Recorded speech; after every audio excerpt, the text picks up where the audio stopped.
First of all, thank you all for joining us. It's not lost on me that you guys have families, you've got cares and concerns of your own, and you're taking time out of your day to visit with us to hear what we've got to share. So thank you very much. We do appreciate that. I'm not going to waste your time, and I'm going to pass on some good stuff to you.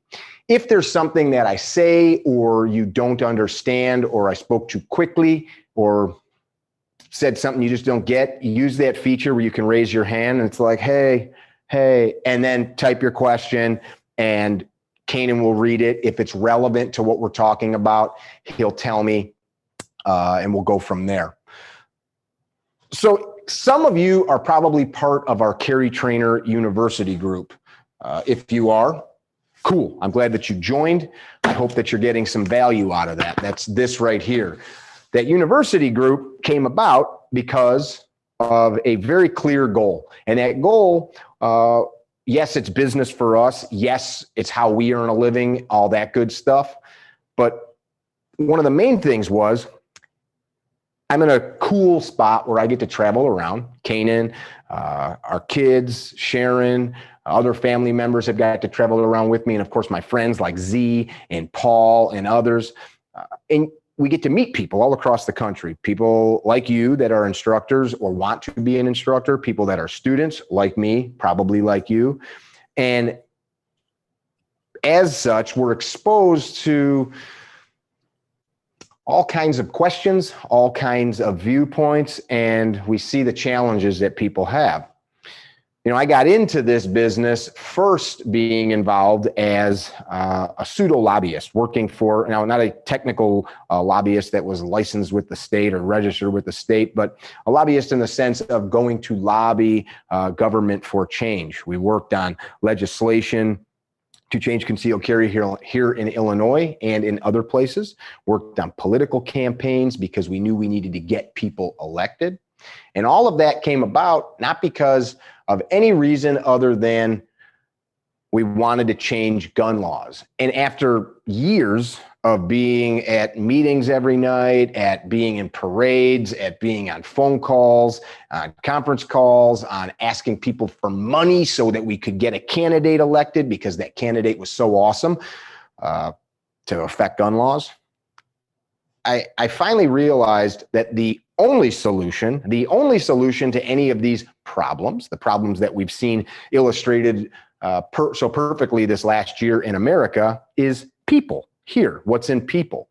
Drew, who's on the call here, our editor and the guy that's behind most of the stuff that you see visually and audibly, our podcast, he produces the podcast, he controls the content on the YouTube channel. Drew and I met during our time in politics, and both of us came to the same conclusion.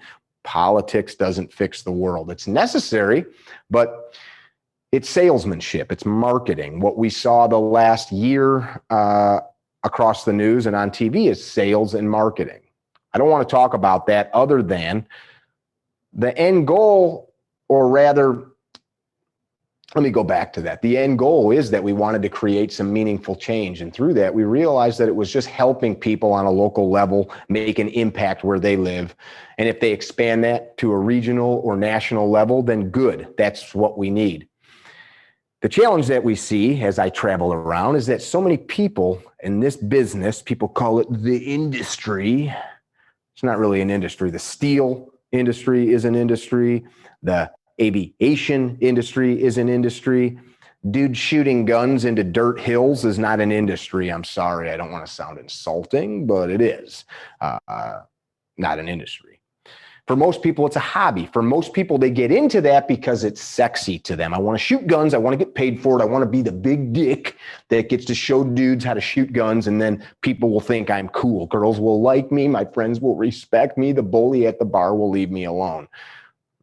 It's not the right reasons. And then these people, what do they spend their time doing? Some of them, it's been me. Maybe it's been you. You spend your time looking at what everybody else is doing, bitching because that guy or that gal's got work, bitching because that guy's classes are full, bitching because that dude has some notoriety that you don't and you want it, but you don't understand why you can't get it. You complain about Facebook or whoever limiting your ability to market yourself. Well, guess what? all that stuff is always going to be there. If it's easy, if it's simple, then we'd all do it. And then there'd be no value to it. The only things that have value are hard to get, right? I talked about this in the chat that we did last year, similar to this. But the reason gold has value is you can go dig up a whole field and process all the dirt and gravel. And when you're done, you get that much gold, right? That's why it's valuable. It's not because it's just inherently has worth. It has worth because it's so hard to get. It has worth just like diamonds, just like a fit body, because it's hard to get. So let me ask you this. I'm walking off camera here because I've got a couple notes and I want to share them with you. Can you read this? Can you read that? Can you guys see that? It says, why pay you? That Y is funny. I don't know why I drew that, like a little tiny V up top. I spell very well. I think I speak pretty good, but my handwriting sucks. Why pay you? Why should somebody pay you money? Why should somebody pay you money to come to your class? Why should somebody pay you money to come to your school? Why should somebody pay you money to support your brand? Why should they? Why should they? Ask yourself that. Sit there if you're taking notes. Why should somebody pay me? I've got cool guns. I've got cool gear. I've got tattoos. Oh, no tattoos. I served in the military. I'm a cop. I was a cop. None of those reasons means jack shit about why somebody should pay you. So why should somebody pay you? This coffee. Why should you buy this coffee? Okay, well, let me tell you. It's a delicious blend of both a breakfast and a real robust Italian roast that's crafted right in the heartland of Indiana by an Army vet. He was a pastor. He has a passion for people, and he makes this coffee in his garage in a small batch machine, which he roasts weekly, packages himself with his kids, and ships out. A big chunk of his proceeds goes to help wounded veterans, those specifically dealing with post-traumatic stress issues. As such, he really doesn't do it so much as a business, but an outreach to create funds to help people. And on top of that, it's an excellent coffee. Win-win, right? I mean, that's some reasons why you buy something. It's good. The logo's cool. That's how a lot of firearms people come off in their marketing. Good doesn't mean anything. Talking with a friend of mine today, we were discussing some marketing stuff, and they said it's manipulation. I disagreed because we are only manipulated if we allow ourselves to be. Manipulation is kind of a strong word, and it means a lot of things, but somebody that buys a cheeseburger is hungry. Somebody that buys coffee likes coffee. You're already wanting it, looking for it, needing it. You just need somebody to show you a product or a service in the way that you need it to be seen. So that's something I want to circle back to. So everything we do, I always ask, what's the goal? What's the goal? And if you are in business to teach or to instruct, or if you are an instructor working for somebody, or you are a teacher or an instructor that works for an agency or something like that, where you are passing on tacit knowledge verbally that you're passing on to people, all of this should be applicable to you. And here's the biggest problem, the biggest challenge, the biggest hurdle that I feel based on traveling around the country, based on having the wonderful opportunity to have been a student under some of the finest people in this business alive. So many, there's awesome people that were pillars of this business. And there's something I want to add to this, which Kanan, remind me in 30 seconds if I don't get to it, that are gone now. And what I've seen is one common thread between all of the men and women up here that kind of lead the pack and all the rest. You know what it is? It's one thing. One thing. It's right here. Can you read that? Can you read that? that says no one, which by the way is two words, no one. I had to actually Google that. So my whole speech about spelling good, it's like, shit, is it one word or two? No one seeks out the mediocre. Mediocre. Nobody seeks out the mediocre. Nobody says, man, I'm freaking starving. I would love a mediocre as shit cheeseburger. God, I'd love a really okay cheeseburger. You know, someday when I get married, I'd love to find a person that's just okay and spend the rest of my life with just a person that's just okay. You know, I'd love to learn how to shoot a gun to protect myself. I would love to find somebody that does an okay job at that, and maybe does an okay job passing on that material, and maybe does an okay job actually shooting. Who the frick says that? Nobody that I know of would. Usually, even a better analogy, I need some surgery. Yeah, I got this bum knee. I'm going to go find like a half-ass surgeon to do some work on me, or I've got a heart condition or a brain condition. I'm going to go find a so-so doctor to work on me. Hell no. Any friend of yours or you that has ever had surgery, here's what you hear from everybody. Yeah, I went to such and such hospital. He was one of the finest neurosurgeons in the whole region.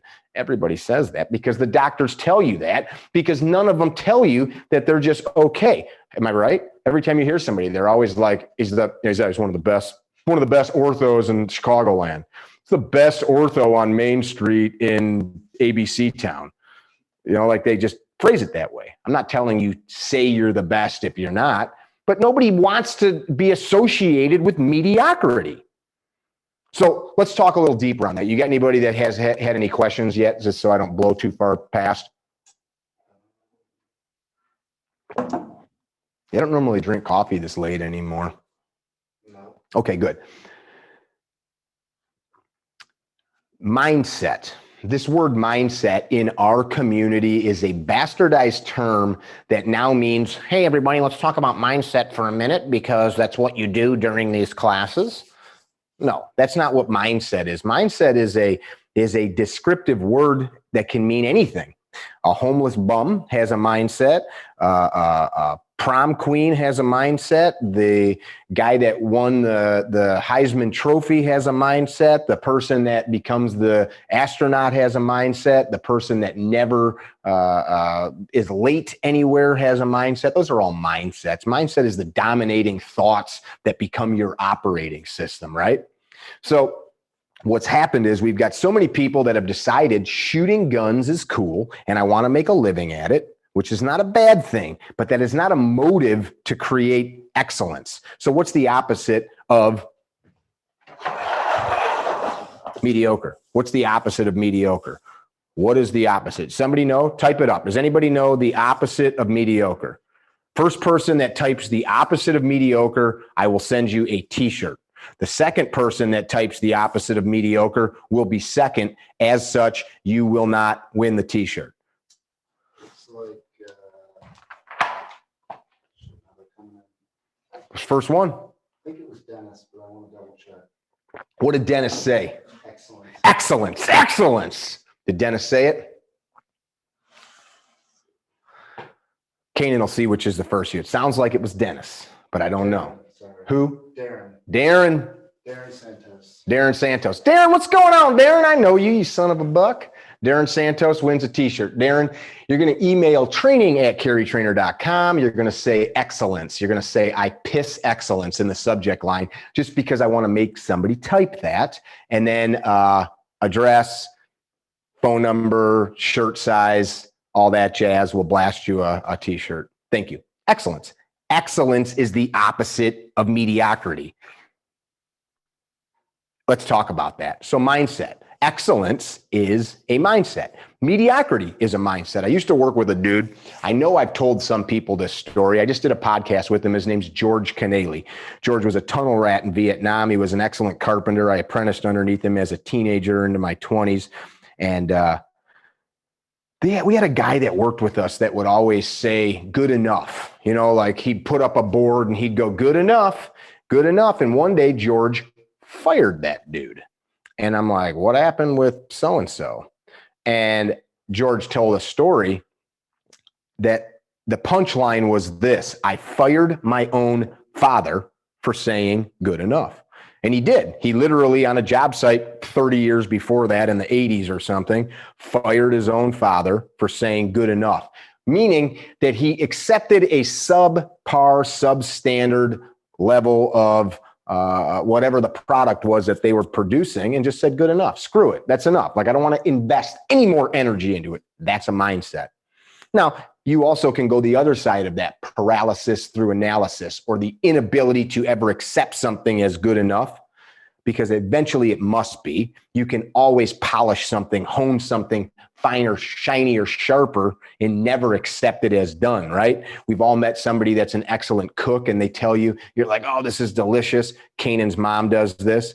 My wife's mother, who's not here, but my wife is in the other room upstairs, she'll do it too. This is delicious. Oh, I think I overcooked this, or like, shut up. It's delicious. You know it's delicious. Don't be a jerk. You're making me feel like a jerk. You know what I mean? You have to be able to accept it at some point, and that's done through standards. Standards. If you're polishing something, this is the standard of how shiny it should be. If you are doing some type of construction, this thing, these metrics define whether or not it is acceptable. Standards. We have to have standards. Without standards, there is no measurable, objective way to define excellence or mediocrity. That's a mindset. Holding yourself to standards. So here we go. This quick little lesson on mindset becomes more of a lesson on what ethos do we instill in ourselves, which ultimately becomes the ethos for our brand. These are all brands: Langdon, D-Day, Boresight, Z, Vetter, TA Targets, Radian, so on and so forth. All of these companies are brands of people that hold themselves to a level of excellence. That's why I choose to work with them, because I'm not going to dilute my mindset by hanging out with losers and dirtbags. Oh, what? You're just like too good for people? No, I'm not too good for people, but I also don't have the bandwidth to surround myself with subpar people that are going to shackle me and drag me down into their muddy slough of mediocrity. So this business of training should not be looked at so much as a business from a mindset standpoint. You, me, them, everybody, name the song, are instilling this ethos into people. So when we think of a martial art, this is something that we talk about in our class. Martial art, Mars. Who was Mars? Anybody? Somebody tell me who Mars was. We'll give away another t-shirt. First person to tell me who Mars was. I need a sip of coffee. Roman god. Somebody said first. But who was he? I mean, just to say like that he was like. Dalton said God of War, I believe. All right, the God of War. Martial arts. That is the study. Kanan will figure out who it was. Who said the God of War first? Yeah, Dalton Johnson. Dalton Johnson. Dalton, send us an email to training@carrytrainer.com with your name and put martial arts in the subject line. Free shirt and all the other info that we need in order to get it to you with the correct shirt size. I sound like I'm on a infomercial right now. Anyway, martial arts, right? It is a study of a warlike craft. Is that really a business? So what's happened in like, they call them McDojos, the strip mall dojos, where you pull into Anytown, USA, and there's like a Bob's Karate, and your kid goes there every week, and 6 months later, he's a black belt. Or I've met so many grownups that are like, yeah, I have 2 black belts. And it's like, dude, our 4-day-old granddaughter beat your ass. Like, that black belt doesn't mean anything because the person is operating a business. They are not instilling an ethos into you and holding you through objective standards to a high level of excellence. Instead, they are not holding you to any standards or to subpar standards, which leads to mediocrity. And if you're trying to make a business where you end up passing on skills that lead to life and death, which is what is happening if we are training with firearms, or could lead to life and death scenarios, you had better hold yourself to a super high standard. So here is my challenge to you. What standards are you holding yourself to? If you aren't holding yourself to a standard, how can you hold your students to a standard? If you are not holding yourself to some objective set of standards, and you may say, well, what are they? I don't know what they are. I don't either. It depends on what you're doing. I have friends, my friend Les Keys Martoni, who I share about often, is a national level grandmaster shooter that shoots for Team Langdon. His standards are going to be far beyond what you would have some new student shoot. But we're not just talking about shooting standards. Therein lies the problem. We have people say, well, I'm just teaching shooting. This is still a martial craft where the ultimate use of the weapon, that's not a weapon, it's a gun. Bullshit, it is a weapon. I don't leave my house every day and say, hey, I'm going to put my gun on. It's not a weapon. No, it is a weapon. That is why I have it with me. It's a tool, but it is a weapon. I have it as a offensive weapon to extend my righteous will farther away from my body to defend myself or other innocent life. See, that's part of the objective standards. What am I doing? I'm using this thing as a tool to defend myself and others. So now we can start to dig in deeper to that. What should I be able to do with this in order to do that? Well, I don't know. I mean, hit stuff. What stuff? How big away? How far? How fast? How many times? Well, I don't know. Standards. You start to define that. And this is why people have their drills, shoot the Canaan drill, shoot the Sharon drill, shoot the Drew drill. They don't have their own drills. They could if they wanted to. Canaan, what would yours be if you were going to make one? What would your, off the top of your head, what would your standard be if you were going to create one? Maybe 2 rounds and do the note card at 10 yards in 4 seconds. Ooh, he said 2 rounds, 10 yards into a note card, 4 seconds from the holster. Yeah. That's pretty good. So 10 yards, draw, pop, pop. That's good. I mean, that's a good sporty, high level of accuracy. I like it. I think you could probably do it in 2, but I think 4 is I think that's a good starting point. Yeah, that's awesome. So there's a standard. Well, what the hell does that have to do with anything? Well, that happens to be about the size of a person's heart. 10 yards is a fair distance, 30 feet, that a person could easily cover with a bludgeon or a sharp weapon. It's also something that's measurable. Every time you go to the range, you could put that thing up, and we didn't pre-plan this, and you could say, okay, I want to see right now if I can meet that standard. Yeah, see, objective, not subjective. Oh, well, today it was a little breezy. You either made it or you did not. You made it or you did not. So I have noticed in our travels a very varied level of skills that people accept in themselves. Now, look, I'll be the first to tell you, I tell this to students all the time, I am not the greatest shooter in the world. In our classes, I'm usually one of the top shooters in my courses. If I go to other people's courses, there's guys that make me look like, not a new shooter, but they can shoot faster. I'm usually shooting something like this and when I'm in a course, because it's what I carry, not an excuse. Objective. What can I do with the thing that I carry on demand? What I've noticed is there's a lot of guys that don't show up to classes that are instructors. So we started this instructor development program, this Carry Trainer University, last year. In doing that, we had a bunch of people sign up, and only a few of them that paid good money are accessing the material. I can see who's accessing it. I'm talking to people. We have a private group on Facebook where we communicate. I knew that would happen when we started. I have an app on my phone that's like how to do 1,000 pull-ups or something, and I paid like $50 for it. How many times do you think I open that app? How much do you think that app is going to do for me if I don't open it? That much.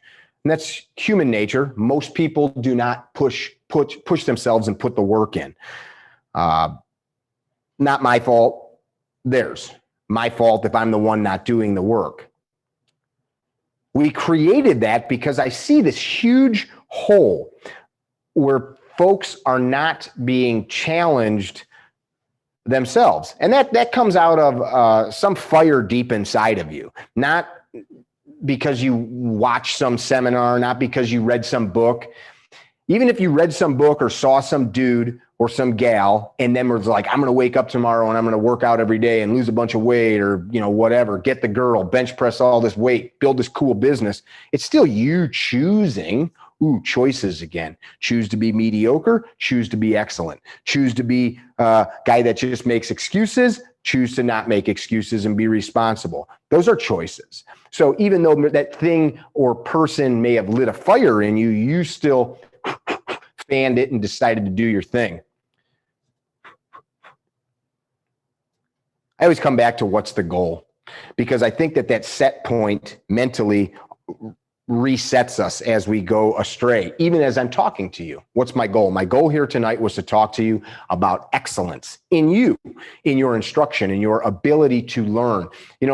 I'll get guys that in this group that I brought up communicate to me various ideas. And I think, what does that idea have to do with your goal? It sounds to me like you're lost in the sauce and you see these different things as maybe possible revenue streams, but you can't be good at all of them. There's nobody that's good at everything. I mean, I'm pretty good at shooting a pistol. I'm pretty good at shooting a shotgun or a rifle. What I'm best at is taking the core mechanical skills of how to shoot them and putting them into relatable terms so that average people can pick up these tools and get good with them in a quick, expeditious manner. That's what I'm good at. I'm not going to teach you how to shoot a bullseye 1,500 yards away with your pistol, nor am I going to teach you to win a world title at a speed on steel championship. Not what I do. But there are people that do those things. And I guarantee the people that do those specific things do those specific things with a mindset of excellence. If you guys have any questions on the things I'm talking about, please do begin to spit them out. So as we go deeper into this concept of mediocrity versus excellence, you have to decide, what the hell is it that I'm willing to give up in return? I can talk a little bit about myself because I'm going to take this blaster off because I don't want it on. I can talk a little bit about myself because I know myself better than anybody else, and nobody knows me as good as I know me. So I did martial arts on and off in my life, and I challenge you or students to train in martial arts. I always do physical stuff. I've always been like a push-up, pull-up, jumping jack, getting ready for the day, kind of guy, right? Kanan's like, it's true. I've seen him. He's my uncle. I've watched him do that stuff in hotel rooms. I'm not like, some like freak gym guy though. I don't piss CrossFit. I'm not drinking pre-workout and doing marathon runs. I don't like to jog, but I like to do things. I don't shy away from physical exertion. But over the years, it's easy to say like, like going to the gym, doing some jujitsu, getting a sore neck, getting bashed about the chest and being sore. Go tomorrow. All of a sudden, tomorrow never comes. Weeks, months, years go by. And all of a sudden, it's like my 32s are now 34s pants. My 34s are getting a little tight when I put the gun inside there. Maybe I'm going to have to just, get 36s. It's because I bought a bigger gun. That's why I need the 36s. It's not because my ass is growing. And so you got to make some decisions. And no, it's not like you can't just blame it on food choices. When you don't physically work, that happens. So I started to make choices to go back to jujitsu. I'm just using it for example. It's hard. Kanan goes, it's hard. Not hard because you're getting hurt. It's hard work. For us at our location, it's several hours of highly physical work. Not kind of physical, highly physical. Am I exaggerating? No, I mean, you're smoked. I've lost 20 pounds in the last year, changing nothing, but just, going and working out. And it's great. And I'm not complaining. I love it. It feels great. I've kind of changed some habits, choices. If you do instruct, plan to instruct, or work for somebody instructing, those sounded like two things were the same. I guess one is self-employed versus being somewhere else. It is incumbent upon you to hold yourself to a higher standard than anybody else.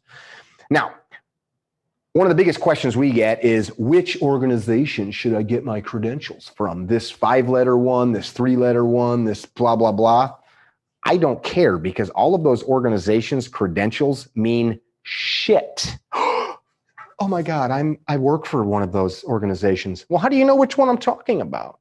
Why do I say they mean shit? Well, let's take a look at my home state of Illinois. We worked very hard to help with the passage of concealed carry, as did hundreds of other people. That bill passed. We have some of the most onerous training requirements in the country, 16 hours of training. You got to shoot, and it's, quite a bit. Whereas, let's just say Pennsylvania, you don't need anything. You just go to the local sheriff's office, fill out a form, pay your $20, $50, whatever it is, get your license. I'm not saying one is right or wrong. I'm just saying that there is a requirement for training. So now, how do you get the certificate to be one of those trainers in Illinois? Well, you could go to one of those couple letter agencies, which takes you a couple frickin' days, and now you are an instructor. So you go to some Yahoo's garage, and I've met plenty of these people, and some of them are awesome, some of them are not. And you hang out for a couple days, and you learn some stuff that is not applicable to life and death scenarios. You learn some stuff that has no basis in the legal system for the legal and ethical use of force in self-defense. You learn some fundamental and fundamentally wrong skills with a handgun that are great for marksmanship, but not for protecting oneself in life and death scenarios. And then you go hang your shingle out and you tell people, come to Bob's concealed carry course for $50 or $100. And now you are the first person to pass on skills to somebody who goes armed into the world where my family and others are out working, doing their thing. And that person is unprepared. Shame on that student for not doing their homework. Shame on that instructor for not holding himself or herself to a high level of excellence. Shame on them both, but more so the instructor, because when you are in that position, it is incumbent upon you to know what's up. If I go to the doctor and the doctor prescribes me XYZ medicine, but it should have been ABC medicine, I don't know. I ain't the friggin' doctor. Oh, well, Mickey's shooting isn't like being a doctor. Bull fucking shit. The amount of time that I have spent in training, practicing, investing, I most definitely could have gone to school to become a doctor. Oh my God, you're nuts. No, for real. Years and years and years, thousands and thousands and thousands of dollars. I could have definitely spent all that time if I got accepted to school and all that stuff, but that doesn't matter for my analogy. I could have invested that same amount of money and become a doctor or a lawyer or some other very high level learned trade. That's a fact. That's how much time is invested to develop a high level of skill. If you expect to be able to go out and just spend some money on a program that hands you a little card that you can now go and fleece people, shame on you. If I'm pissing you off, come arm wrestle me. Better yet, let's fist fight. Better yet, let's get some squirt guns and have a duel. No, I don't want to piss you off. What I want to do is challenge you to hold yourself to a higher line. Ooh, little podcast plug. To hold yourself to this higher line, this higher path where you put in the work. I'll tell you what, anybody that's trained with me, I'm not patting myself on the back. I will work my ass off for the 2, the 3, the 4 days that we're out training, and then I'm smoked. I'll walk 6, 7, 8, 9 miles a day on the range. And this isn't me patting myself on the back. It's because that's what we're there to do. I'm not there to be your friend, although I will be. I'm not there to just make dick jokes, although I'll make 600 of them. I'm not there to have snacks, although we might have some. We are there to pass on a curriculum that has objective standards and goals in it. You don't get to that point by just doing little things. It requires an immersion into something.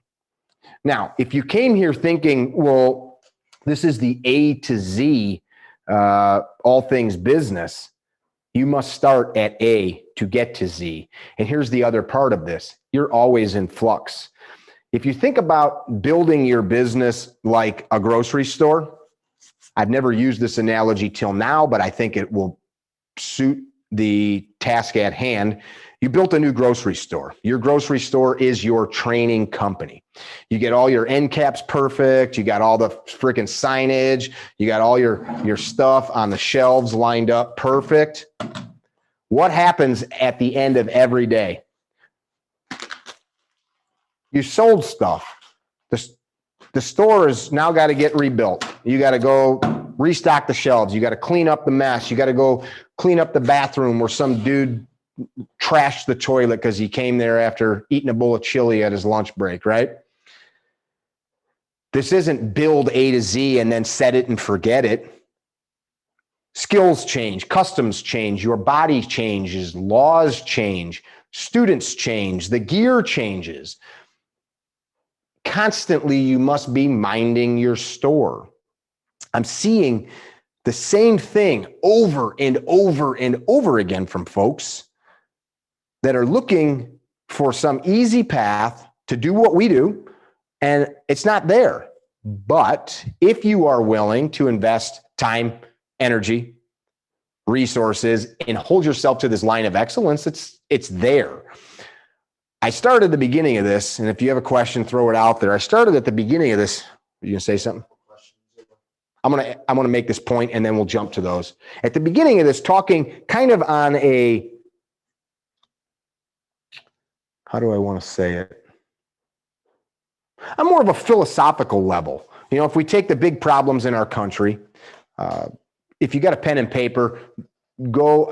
Drew and I just started working on a video with one of Ronald Reagan's speeches that he did at the Barry Goldwater for President campaign. I think it was 1964. People watch this video and they basically, oh my God, Ronald's so great. Everything he said is so great.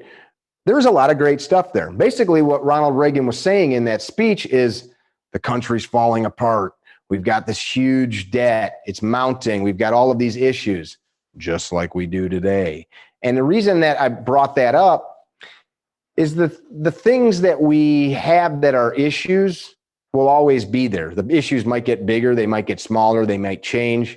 The only thing that is constant is us, we the people. And so we have to begin to change how we view ourselves as members of this republic. Today we saw what a democracy does with the trial. We're not a democracy. We are a republic. Democracy is mob rule.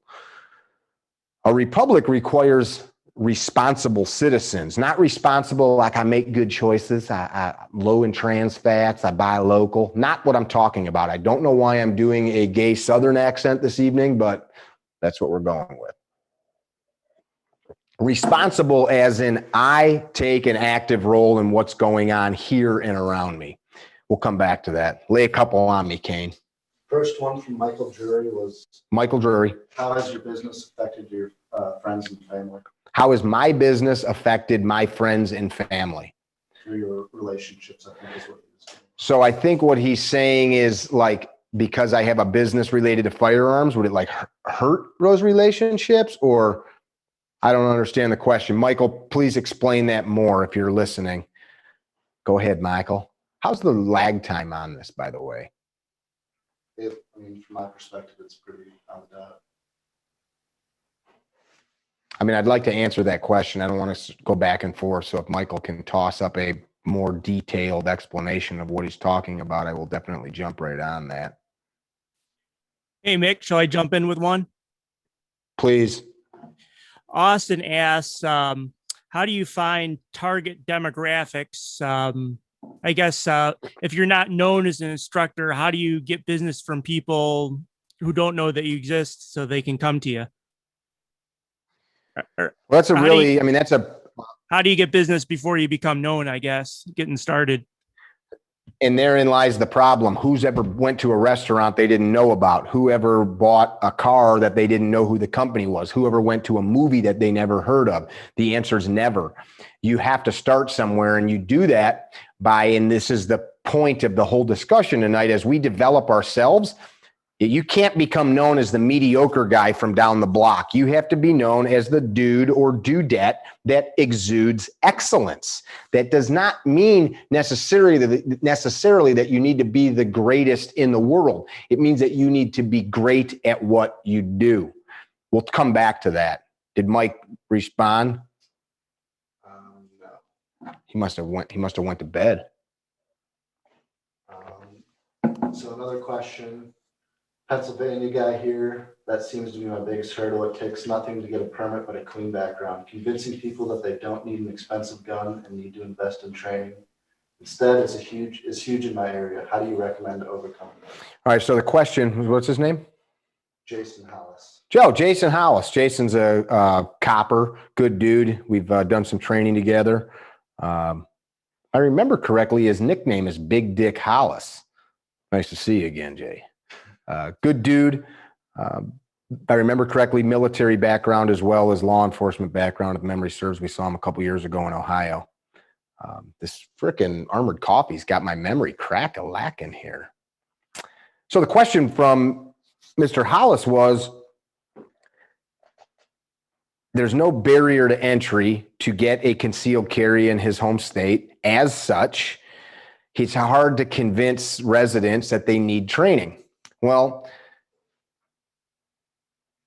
I think we are approaching that from the perspective of trying to convince people of anything. If we're spending our time trying to educate clients or customers that they need us, what we're doing is we're interacting with the wrong people. So there are tons of people out there that need what you have.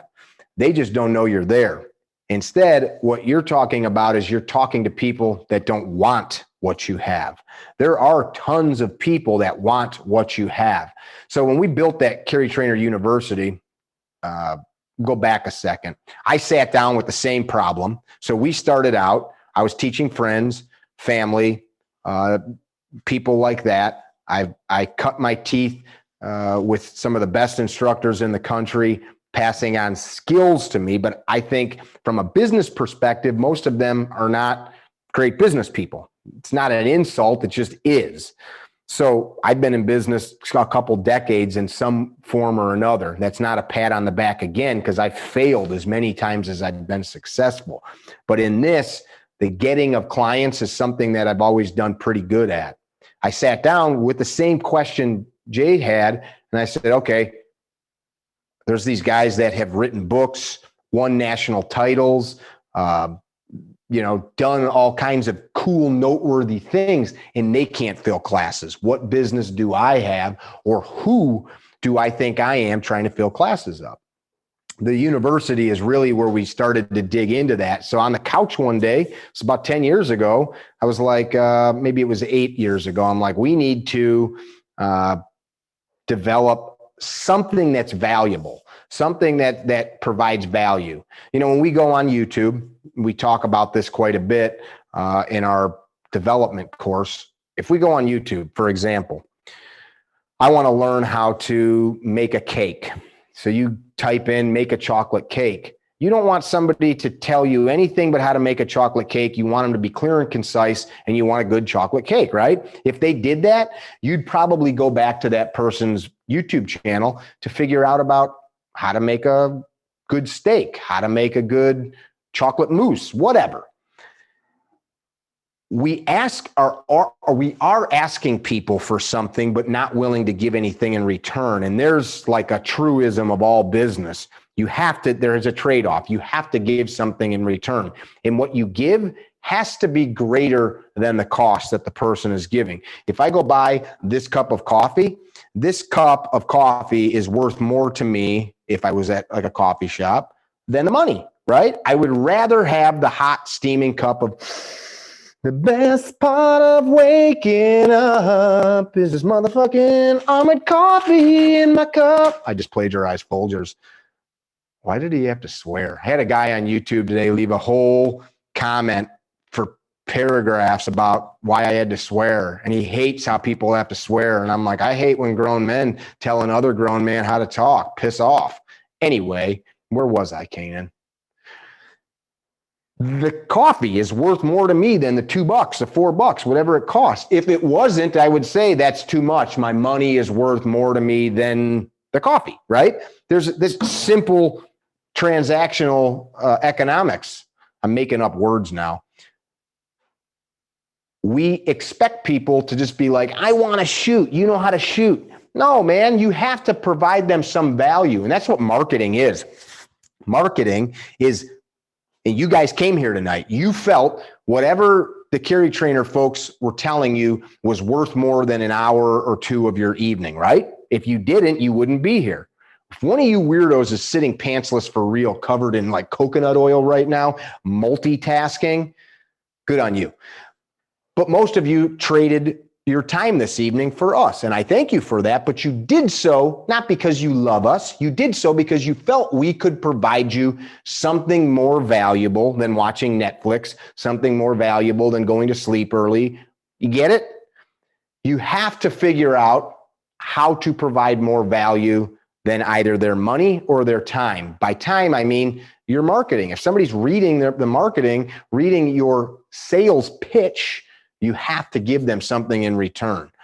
So to Mr. Hollis's point, I'm not looking to convert people that don't want what I have. What I'm looking to do is speak to the people that are needing and wanting what I have, and then satiating their desire by giving them what they need, what they want, in the way that they want it too. What else you got? Jared Ford asked, what is a realistic time frame for becoming a credible instructor? What's a realistic time frame for becoming a credible instructor? So check this out. If you, I don't know how old you are, but if you were going to, I'm looking at our beer fridge here in the office. Yes, we have a beer fridge in the office. Don't judge. We also have a beer fridge in the other office too. If you were going to teach somebody to repair refrigerators, never having worked on refrigerators, but they know how to use a refrigerator, right? We all that grew up in modern times know how to use it. How long would it take to teach somebody how to repair the refrigerator? I'm guessing probably a few months to just teach them the basics. Then that person would probably go out and apprentice, maybe for a year or two, because there's a lot of different refrigerators. You got old ones, you got new ones, you got some that come from Canada, you got some that come from Asia, you got some that come from Europe, right? You'd have to see a bunch of different refrigerators after a few years to develop kind of like the ability to walk in and do a real good job where you're able to ascertain what's going on, not ruin people's houses. You got to learn about how to deal with people too, right? You can't just walk into somebody's house and be like, where's the fridge, and drop your tools on the granite countertop. You've got to learn how to deal and interact with people. Then after that time, that person now is going to become an instructor to teach what they know. So they're going to take the knowledge that they got in their training, the knowledge they got out in the field, learning to do the job, and then they're going to start over from scratch. That's really what it is. A timeline, honestly, I think it's probably a couple of years from the time that you decide to start dedicating yourself. What do you dedicate yourself to? What are you passionate about? If you're like, couple Saturdays a year going to shoot, if your education is reading magazine articles and shooting magazines, that's not what I'm talking about. I'm talking about understanding everything about the weapon systems that you're using, not from a gunsmithing perspective, but what are the best practices?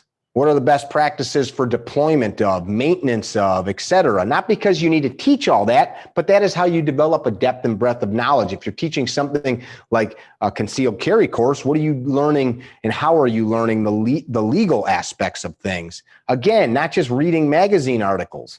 That is not something that one can just gain. So I think a couple of years. I think I think too often we look for I want to be an instructor without having gone out and fixed some refrigerators and had some dogs bite us in the foyer and had some house wives yell at us for showing up late and all that stuff. You have to go do that stuff because that's how you learn. Now you're going to see what's happening. Does that make sense? I don't think that should be daunting, though. I think that coming to that, in dedicating yourself to a concept. For example, I want to be really good with compact micro pistols. All right, that requires me to train with them, teach with them. It requires me to dry fire with them. It also requires me to probably own various models, different makes and models, so that I have a breadth of knowledge on different micro and compact pistols. It requires me to start to look at how ballistics might change terminally, meaning when that bullet impacts soft tissue or some hard thing like a door or something like that. Is there going to be a difference in velocity and all of these things? Is there something that I need to learn about that or will learn in that endeavor that I'm going to be able to pass on to students to say, here are some considerations? Make sense? What else you got? Michael Ortiz asked, I live here in Illinois. How hard is it to start and maintain a business here in Chicago when you started versus now? Easier. Yeah, it's easier. So people look at this business and they talk about how congested it is. Martial arts, that's what this is. I'm constantly challenging people to stop looking at this like it's shooting guns. You are training a martial art. There are martial artists like Kanan and I's coach, Dan Hart, who looks at it from a level of excellence. Dan trains like frickin' 50, 60, 80 hours a month, every month, 40, 50, 60, 80 hours a month. And is teaching and all that jazz.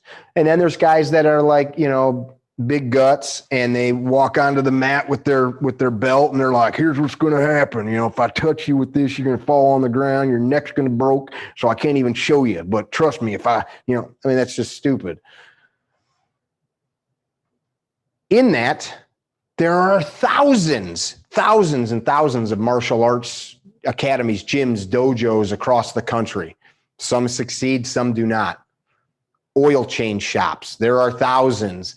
Guys that cut your grass, people that put roofs on, people that paint your house, people that install carpet, people that sell cars, people that sell cheeseburgers. There are thousands of businesses. Those that succeed have every opportunity as those that don't succeed. Those that don't succeed have every opportunity as those that do succeed. By opportunity, I mean this: access to customers. You're living and breathing, man. You can work. And it's not just about grinding it out. I see too many people, especially social media has illustrated it. Guys want to do everything. Oh, I'm teaching you medical stuff. I'm teaching you long-range rifle stuff. I'm teaching you team tactics stuff. I'm teaching you all of these things. Well, guess what? You probably are not going to succeed at everything because you're never going to dig deep enough into a market space. Can you be successful? Sharon just came down here. Can you be successful? 100%. Otherwise, we wouldn't be having this conversation. Back to my goal. My goal, the reason that we're doing this, full disclosure, we want to sell you a product. We want you involved in our training university. That's my goal. But the broader goal is when we start helping people walk that higher path. I'm a real handsy guy. I just feel like a handsy guy. When we start walking that higher line, that higher path of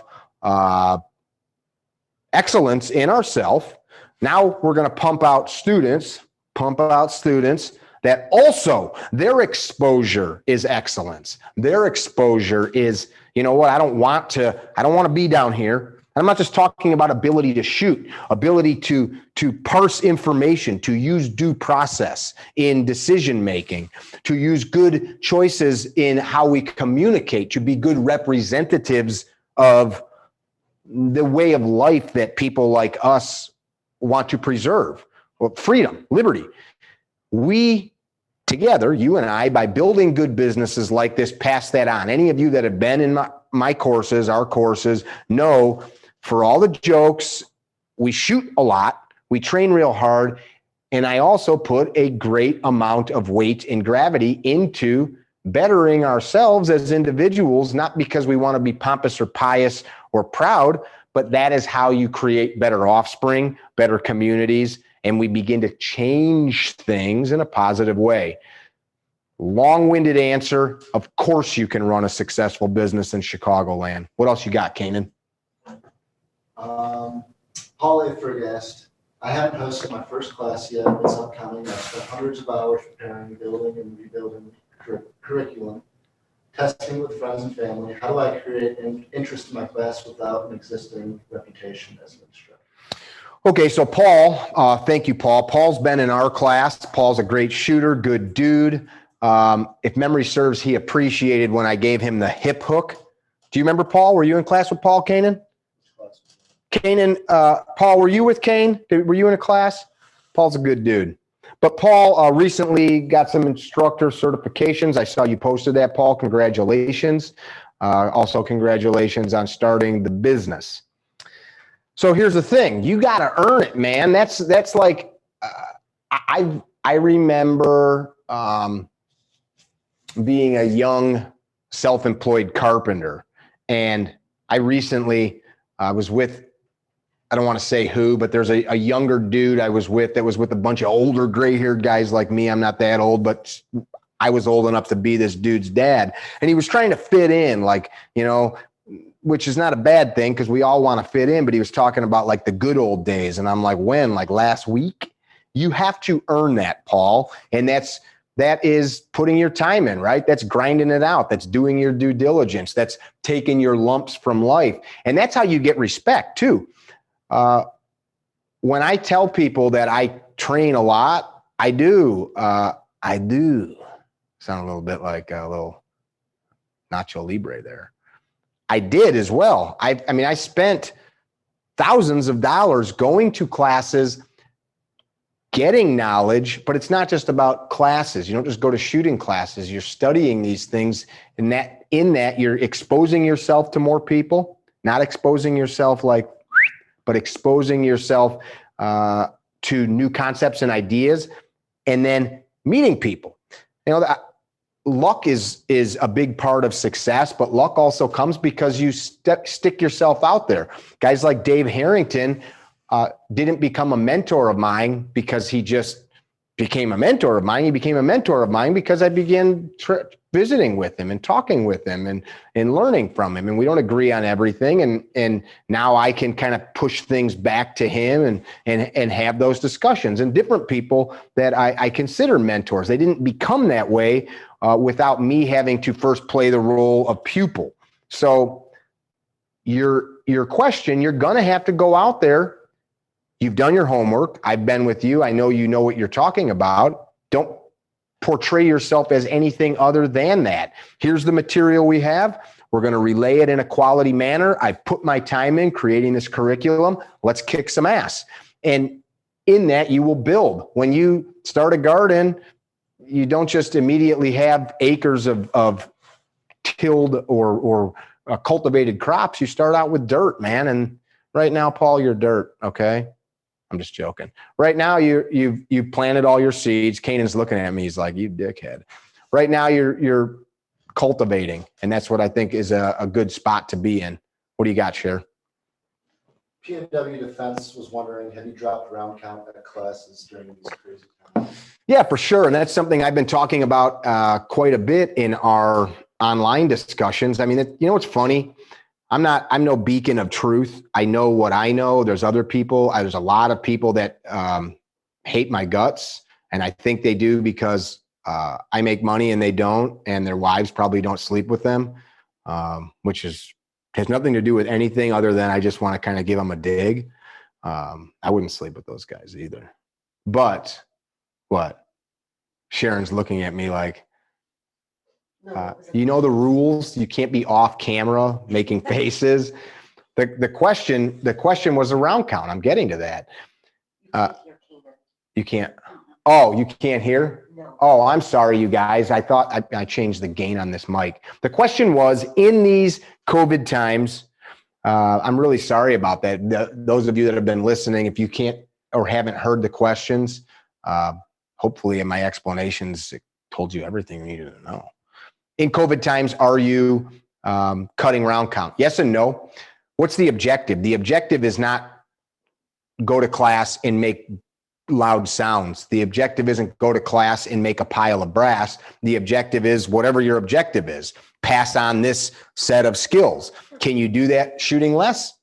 Well, that begs a question. If you can do it shooting less, why are you shooting all that you're shooting now? There's something that can be gained from dry fire. And here's the big challenge. Yes, we have been giving people options to save ammo. We just did a class in Arizona, had a few guys kind of bent because they wanted to shoot more, but those guys were missing targets a lot. So it was like, why keep shooting holes in the berm instead of the targets? Dry fire is what you're talking about. And I tell you what, in my opinion, teaching somebody to dry fire correctly is harder than teaching them to shoot correctly, because that person needs a certain level of dialogue to be able to talk to themselves and self-teach. So yes, you totally can. Yes, you totally should. But you have to be very careful, because you can take what was a good product and turn it into a shit product only to be able to keep selling a product. Beef's really expensive these days, so we're going to start selling cheeseburgers with no meat in them. Well, guess what? You're not selling a cheeseburger anymore. You're selling a bun with lettuce, tomato, and mayo, and that's gross. So I hope I answered your question. So you got to make sure that you're packing the value still into that product, and that requires you to be able to ascertain exactly what it is the student needs through dry fire practice. What are you saying, Kanan? Who of your mentors would you recommend to someone that wants to invest time in their training? Who of my mentors would I tell somebody to invest time in with training? So I've got a copy here of our class handout for carry trainer.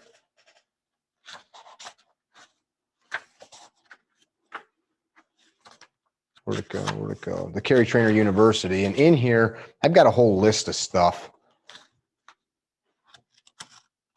But you know what? I don't even need to look at it right now. I can just tell you. You know, you got guys that you see on social media that are maybe big social media people. That doesn't mean that that person has the skills or the wherewithal to do anything other than make cool videos. Not a dig. That's what a lot of these guys do. Mentors. You got to find people that are going to take you where you want to go. So the big thing is finding somebody that's passing on skills in the way that you want to become, right? I would not go see a foot doctor if I'm trying to become a brain doctor. I wouldn't go see a dentist if I'm trying to become a heart surgeon. So if there's somebody, Mas Ayub is somebody that I spent time with as a younger man, Bob Housingay, Dave Harrington, I told you, Paul Sharp, excellent guy. These people have invested lots of time in learning all of these things. They've also spent lots of time in teaching. So gathering knowledge is awesome. Teaching is just as important. In our regular course handout, if you come to like a regular carry trainer course, we have a list of like 50 people in there. And from time to time, I post that list. So what I'm going to do on our Carry Trainer Facebook page is I will put that list back up in the next 24 hours or so. I'll give you a whole list of people that I suggest that you train with. There's so many to list that it's not that I'm having a hard time identifying any names. It's that it's so varied based on what you're talking about. Bill Lewinsky of Force Science Institute doesn't teach you anything about firearm manipulations. He's teaching you about physiology of what's going on in the human body during violent attacks. That's something worth investing a lot of energy in. I've studied with those folks. So it really depends on what it is you're looking for. What else you got? Michael Gotro, I think I pronounced that somewhat right. Michael? Yeah, can he be sent a link, or is there more info about the CTU course? Yeah, for sure. So question that came up was about the Carry Trainer University. Drew, Drew, you hear me, brother? Yeah, I just took myself off mute. That link, can we share it there or Sure, send I it could out? throw it up in the chat. Okay. So yeah, it's on our website. And I don't want to derail what we're doing to talk about that, but we'll definitely be able to get that to you. What were you going to say, Sharon? No. So we'll throw that up in the chat, and then when we're done, I'll circle back on that. The next question. Dave Turley asked, how important is it to keep the 3-letter certifications current? I think so. Talking about that certification stuff in the beginning, I'm not against it. I have them, but I think the challenge is when we look at that as enough, and it's not. It's definitely, if you are teaching people skills that will lead to life and death scenarios, you don't want somebody to change your oil that had a week of work, a week of training, do you? Would you take your brand new car to a dude that spent a week training? I don't want that guy fixing my truck, working on my truck or my car. So keep them current from the perspective of they are required to get insurances. They are required to secure range time and things like that. But don't hang your hat on them as somehow you've got this, mantle of excellence. And Dave, who's talking, Dave's an excellent guy. He hosted us in Arizona, the last class that we were at. Tax Safe is the name of him and his wife's company. Great people. Dave's a sheriff's deputy that was attached to the U.S. Marshals, knows his stuff. If you're in the Arizona, Phoenix area, look them up. And actually, if any of you are going to be at S12, you'll meet him and his wife. Great people. I hope that answered that question. Katie, what were you looking at? We've had a couple different questions kind of just alluding to, like, how do you teach people what they need to learn compared to what they want to learn, like tactical versus actual. So that's the question is, how do you teach people what they want to learn versus what they need to learn? There's been multiple questions pertaining to that. Yeah, selling proficiency versus being tactical. Well, I will say this. Let me tell a quick story. I need to sit down for a minute. Do you guys mind if I sit down for a minute? Is this okay? This is dangerous. Is this okay? Can you see me still? So story, the other day, I'll talk about Dave Harrington. I shared the video. Dave does a short demonstration of him drawing a pistol with a magazine empty chamber, and he does a unsighted fire presentation to like a 3-yard IPSC target, and does one shot on the timer with an unloaded gun where he has to draw, rack the slide, and fire, and one where there is a round in the chamber. Why he's doing that is he's just demonstrating the time difference of having to rack the slide versus not. And he's quick. Dave's not a spring chicken. He just had hip surgery, knee surgery, all that kind of jazz. But I think the first shot with a loaded gun was like 0.9 something. The one where he had to stroke the slide maybe added 0.2 of a second. 0.2 of a second. That's how fast you blink. His point wasn't one is better, but there are contextually, there are times where you may need to have an unloaded gun. For example, guys that I know that have young children, when they come home, their piece, they clear out the chamber, like if the gun's sitting on top of the refrigerator or something. And this is not a point to argue, but it's a point of like, there's context. There are places, people in the military are not walking around a lot of times with a round in the chamber. There are various scenarios where it's either statutorily or custom wise of the region that you're in, you may have to have a gun without a loaded chamber. People argue about this. So I shared the video, and I got messages from people like, it's dumb, it's going to get people killed. And Dave wasn't saying one way or the other. He was trying to have you think about what he was doing, to draw out the truth. And people got so fixated on that's how you die. Well, first of all, if your life hangs in the balance of 0.2 of a second, you already screwed up. And I don't want to make this a discussion about like tactics and things of that nature. You already screwed up. But these people want to argue about it because they're fixated on what they think they know rather than seeing the big picture. So your question, what they need to know versus what they want to know. Most of the people I know, and these people arguing are instructors, they don't even know what the people should know. That comes through a breadth and depth of knowledge. So if you're asking me this, then you need to tell the students, hey guys, that's fun, but that's not what we're teaching. If the course is XYZ, ABC, whatever it is, that's what you're teaching them. And that should be based on tried and true facts. It should be based on real data. It should be based on not how we feel, but on reality. You know, after the 20 years of war on terror, we've got tons of excellent war fighters, many of whom are friends of mine that run businesses.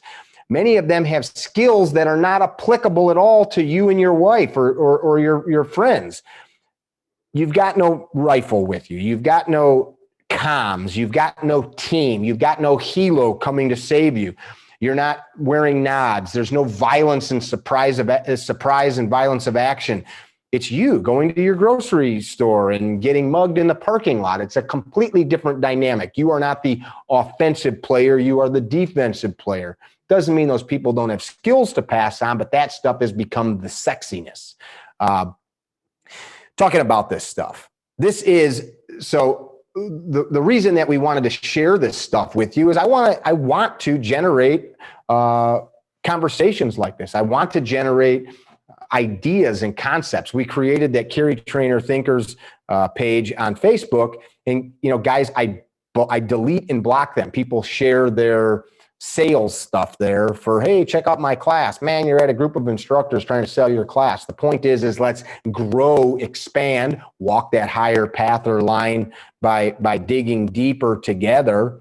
And that's why we want to do this. We're trying to expand and grow that network. I'm in business. We worked really hard for a long time to develop the program that we have. And I'm not winding it down, but I'm traveling a lot less. And now what we're doing is we're doing more of this instructor development stuff. In 21, we will launch a program that is a complete instructor development course. We've been working on it for a long time. Last year in the fall, we launched the Carry Trainer University. In that group, which is the stuff I wanted to get to here this evening, table of contents out of that manual. We talked to you about developing the complete mission for your brand, defining what you're selling, how to provide and create value, how to brand it. This coffee is a brand. This CCW safe bottle is a brand. Samsung is a brand, right? We talk about how to dominate on social media. Just posting shit is not dominating. You don't just want views and likes though. You want people to want what you have. How to create really awesome content, creating killer content. Sponsorship opportunities, how to get clients, how to set yourself up for success. How about the legal things, insurance, all that stuff. We talk about Business 101, about designing your courses, what you actually need when you're at the range the day of.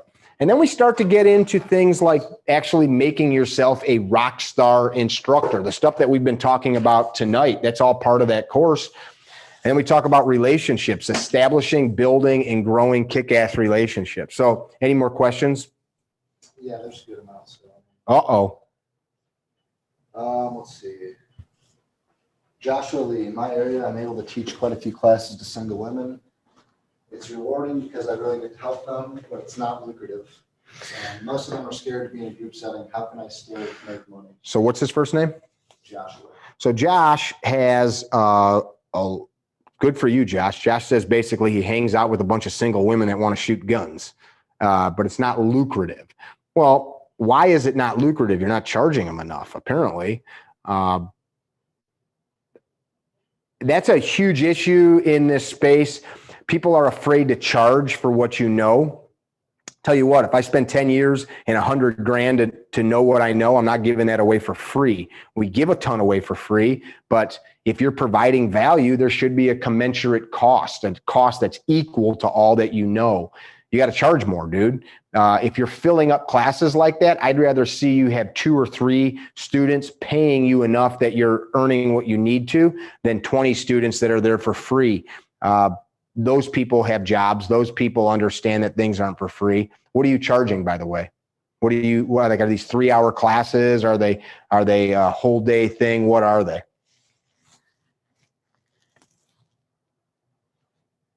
Give me another one while he responds. Hey, Mick, I've got one that kind of spins off that.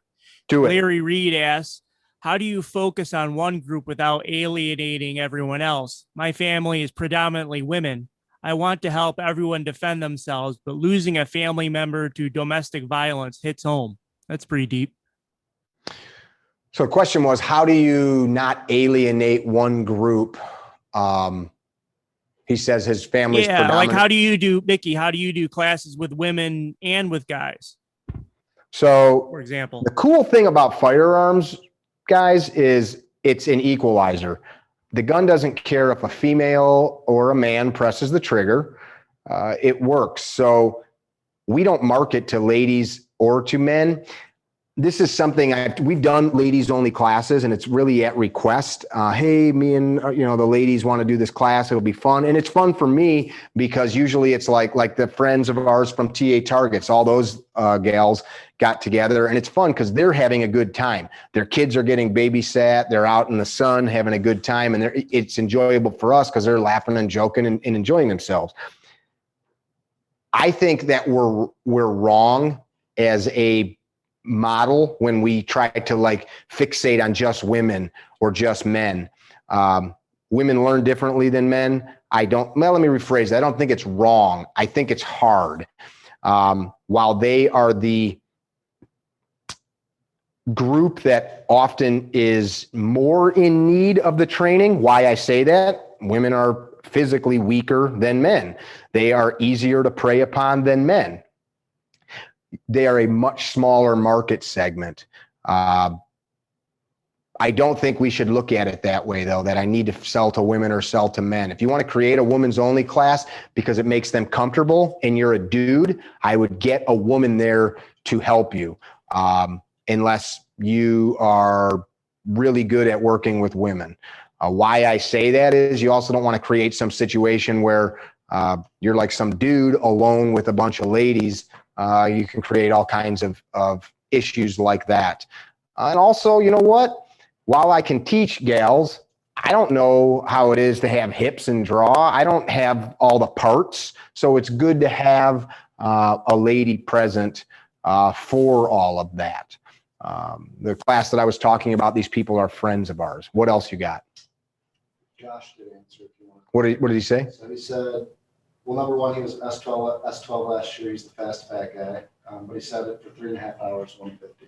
3.5 hours, 150. So that's not terrible.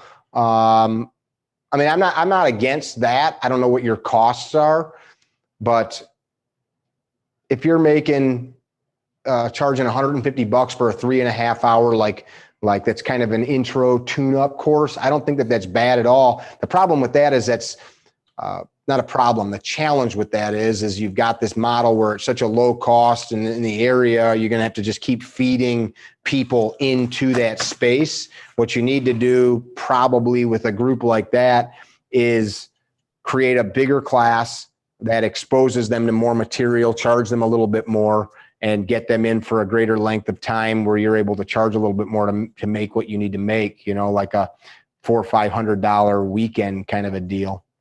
What else you got? Emil had asked if your instructors had taught you how to teach or if they just taught you skills. So that's a great question. Did I learn from instructors how to teach, or did I learn skills? I never started out saying I want to be a firearms instructor. My personal makeup, I've always been kind of a bossy sort of dude. So like on job sites, I was a foreman and things like that. So being like the in charge person is in my makeup. I think we can learn that. I have done some type of instructor stuff in the past, but really no, what I gleaned from various firearms and combatives instructors is watching what works. Instructing is communicating, right? You're communicating. Like, this is a really weird way to communicate. A lot of people, myself included, when I started doing this, it's hard to just stand in front of a camera and blah, blah, blah, blah, blah. Mentally, I'm imagining all of you completely naked, covered in Vaseline on the other side of the camera. Kanan was like, Vaseline, sticky, it's gross. I'm really not. But I'm imagining I'm talking to you. And because I am. And I kind of just look through the lens and I see you smiling and shaking your head. You're communicating. So that is a learned thing. I tell students all the time, when I used to stand in front of people, even when I used to just do this stuff 5-10 years ago to a camera, man, I get nervous. I'm not nervous at all now. You can probably see that I'm at ease talking to you, but that ease comes from exposure. That's one of our training isms. Exposure comes from, it comes from being, I am composed right now because I'm exposed to this enough. So the more we're exposed to a thing, the more composed we can and will be in it, which is training, right?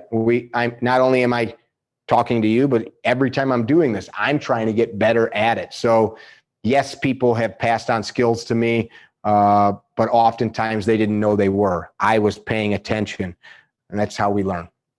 What you got? Alex Tier wants to know if you know anybody in Canada. He's in the Ontario area that could be a good instructor for him. There's a range that we actually taught at in that region. I'll have to email you, though. I'll need you to email us, and I'll have to get you connected because off the top of my head, I cannot think of all the specific info that I'd need to get you. So the question was somebody in Canada that's an instructor, Ontario.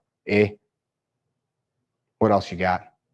So while Kanan's looking up another one, what we did was we've got the ability for you guys to schedule some time to talk further about this stuff one-on-one.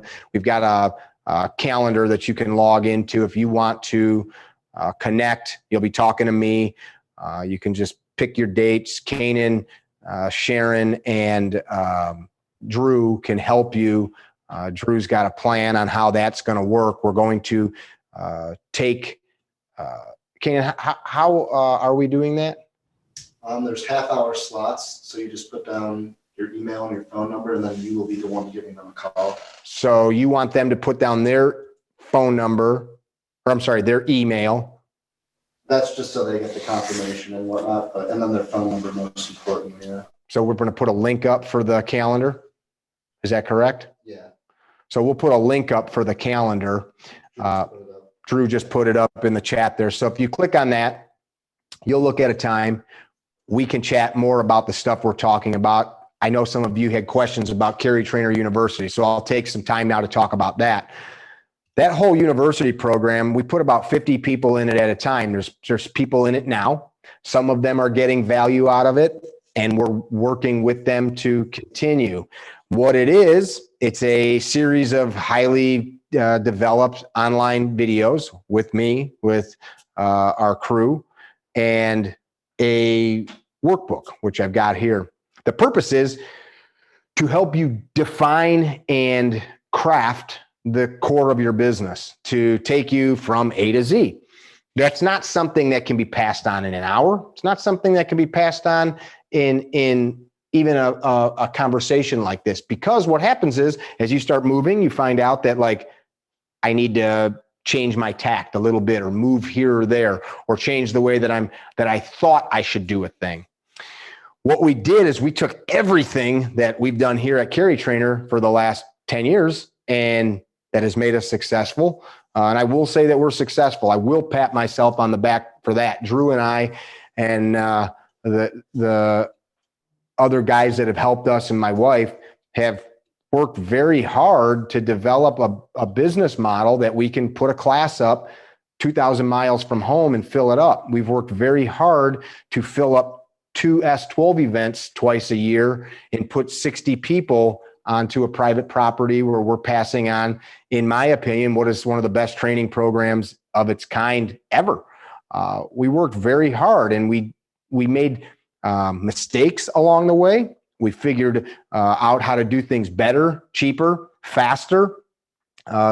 We did not have a YouTube channel of almost 250,000 people to do that. We had a YouTube channel of that many people, and we slowly built it, and we made choices on how to fix that. We didn't have an Instagram following of 85 or whatever thousand people. We started with a following like that. We didn't have a Facebook page of thousands of instructors that we could speak with and access and talk with. We started with that many, but we have compiled that stuff into this program to help you, because as I stated to begin with, the more people like us that connect with the millions of new gun owners that are out there, and trust me, I get the emails. I pass on private training all the time. People want private training. People want us to come to their range. People want us to come and do this stuff. I pass on it because I don't have time to. And it's my goal is not to be, there's instructors that want to train 8 days a week. I don't want to do that. That's too much. I have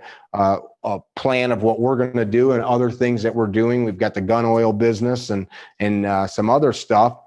But for me, this is the next thing. We can help people like you develop and build your business so that you can create folks out there in the community, protecting our cities, protecting our streets, protecting our families, protecting our kids, in the public spaces and places.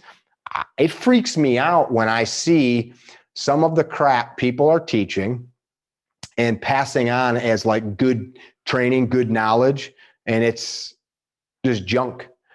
There's jokers out there that are putting this stuff out there, and people go armed into the world and they are not prepared for violence. They're not prepared here or here to win in violence. And what they're doing is they're making themselves less safe and everybody around them. So this program, we took everything that we've done and compiled it into bite-sized chunks that you can access at will. It's not cheap, but nothing valuable ever is. If you talk to somebody that's in sales, they would tell me, Mickey, don't tell them that. Why do I want to sell you something cheap? Why do I want to give you something that's like, hey, you want that okay cheeseburger? Hey, you want that like thing that just like, is whatever? No, this is badass. I literally took everything that we did to build the brand and put it up for sale. Folks have said, well, aren't you afraid that you're going to make a bunch of competition? Come get me. If you will work like I do, there is plenty of work out there. If you are willing to hold yourself to a higher line of excellence, there is plenty of work out there. If you are willing to put in the energy, the effort, there is plenty of work out there. And you can make an excellent living training people how to be safer, training people how to be better citizens, training people how to manipulate and shoot guns in a safer manner for the defense of themselves and others, and make an awesome living at that if you're willing to dedicate yourself to it. That's what the program's about. This chat tonight has been fulfilling for me because we're starting to see the fruits of all this work that we've done, man. When we filmed that, my brother helped me. We had cameras and lights and all that jazz down here in the office, and it was days of filming. It was weeks of editing and compiling. Drew spent days creating this workbook to make it all happen, and for us to be able to pass that stuff on to say to people, hey, unequivocally, I know we're giving you something that can help you go from A to Z. It's freaking badass. What kind of questions you got on any of that? I don't see any more coming in at the moment. Cool. What I'm looking for from you guys is dialogue so that we know that we're moving the ball down the field. None of this stuff is smoke and mirrors. Everything, like I was saying, that we're doing works. It can work for you if you apply it. I've got a couple questions from you guys this evening that tells me that your heads are in the right spot, but you got to push a little farther. The question like, will people take me seriously because maybe I don't have enough time in? You've probably heard the old fake it till you make it. I'm not telling you fake skills or knowledge. You can't fake that. Either you know what you know or you don't. I'm not telling you fake that. Learn that stuff. You got to act like you belong there. You got to act like you have a seat at the table. You have to behave in the way that you want to be. And that is a truism for all of life. If you want the girl, you got to act like you deserve her. If you want the sale, you have to assume that sale is already yours. You need to craft yourself, your business, the knowledge that you have into a product that is sought after because you believe it is. And then people will too. Nobody buys anything from anybody that does not provide more value than the cash, just like this cup of coffee that we talked about. If I'm going to give you $2 for a cup of coffee, I want that coffee more than my $2. Anything else before we part ways for the evening? Paul had asked, is there a good balance between quoting other instructors, or is that not good to rely on other people's material too heavily, even though he is crediting them? I think that's it. So Paul's question was, is there a balance of not quoting other people's stuff? Look, if you went out to the range and you were like, okay, so I'm Paul and I'm going to teach you guys how to shoot concealed pistols to protect yourself. And then everything was Mickey says, Mickey says, Mickey says, that would probably be weird. But any of you that have trained with me hear me talk about 5 or 10 different guys that were influential to me. I name them. There's a weird thing in this community where guys want to own stuff. They trademark things. There's only so many ways you can hold a pistol. There are people that have created stuff. There's guys that have told me, you stole that. I didn't freaking steal it. Most of the stuff has been done before a lot of us ever even shot guns. People have been shooting handguns for a long time. So do give credit where credit is due. Don't be afraid to share other people's material if it bolsters and supports your point. Which of you guys are at the point right now where you're running a company or trying to, you've created a brand, you've got some instructing certificates or credentials, and you're trying to fill classes? Who's doing that? Who is trying to become an instructor, but they haven't figured out how to yet, or they're like putting their toe in the water, trying to figure out, like, is this what I want to do? I'm not sure. Do I really want to do it? Who's that person? And then who's the one that is like, I just want to be able to teach my family or my loved ones better. And those are all okay things. Like, where are you guys at? Let me hear you.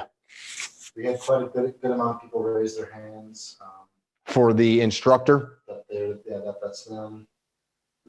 Paul, Joseph, Taylor. So you guys that raised your hands that said, I'm an instructor now, what's the biggest challenges? What is stopping you from meeting whatever your goals are? What's your goal? Well, I want to be an instructor. Well, if you're not making your money, paying your bills, still working the day job, whatever, and you're not there, what is the biggest challenge right now that you see that you can define? Throw it at me. I want to talk about those because those are the things where we can start kicking some ass on them. And because we're here chatting for just a few more, I think we can nail some of those. So what things are stopping you in your instruction business from reaching some new goals? Then, while those guys are typing and I answer some of those questions, those of you that are looking to become an instructor, but you're not yet there, what's stopping you from doing that? Lay it on me, Kane. Can't fill classes, scheduling. Are these two different questions? No, that was one person. So question was, I can't fill classes. And then scheduling was a different question? It was scheduling. So that you can't fill a class because you can't schedule the class, or you can't fill the class because scheduling it, people can't seem to show up at the right time. Is that what you're saying? Like, okay, we're going to do it on Saturday the 1st, and people are like, oh, that doesn't work for me. It works for me on the 2nd. And you're like, we only have the range. Is that what you're saying? Like, you can't get everybody on the same sheet of music? Is that what he's saying? Yes. Well, you are a leader. So as an instructor, what's your job? Your job is to take a group of people, get them onto the same sheet of music for whatever you're instructing, be it dance, be it music, be it marching in a parade or shooting firearms, to pass on whatever skills in material that you have put together. It's your job to tell them you're going to be here on this day at this time. Why it's important for you to be here on this day at this time is because I have the goods, because I exude and piss excellence. Last part was kind of a joke, but not really. That is hard. I mean, there's all kinds of people that don't come to our courses because it conflicts with their schedule. But as you grow and you show up and you've only got 4 students, you went out there and you did it. I didn't always have 25 people in a course. I didn't always have to turn people away. Show up and do it with 4 people. Oh, well, I'm not making great amounts of money. So what? You're learning. You're practicing your craft. You're getting better at whatever it is you're doing. John Milkarski, got you on the calendar, brother. What else you got? A couple people saying ammo challenges. They're able to fill classes, but they aren't able to supply enough ammo. Ammo challenges are tough. And you know what? This is where you and I can help this. If we start telling people, you know, why is there an ammo challenge? First of all, any of you that think there's an ammo challenge because it's a conspiracy, I have friends deep in the ammunition company or ammunition marketplace that own ammunition companies. This next week, Sharon and I will be on a secret mission for something to do with ammunition. There's no conspiracy. Too many people are buying too much. There's just not enough components. Literally, the world's ability to produce components is about 1/3 of what people are demanding right now. Simple supply and demand. We need to, one, communicate to people to take it easy, stop stockpiling. I have people that want to sign up for classes, but they want me to get them ammo even though they have a garage full of ammo.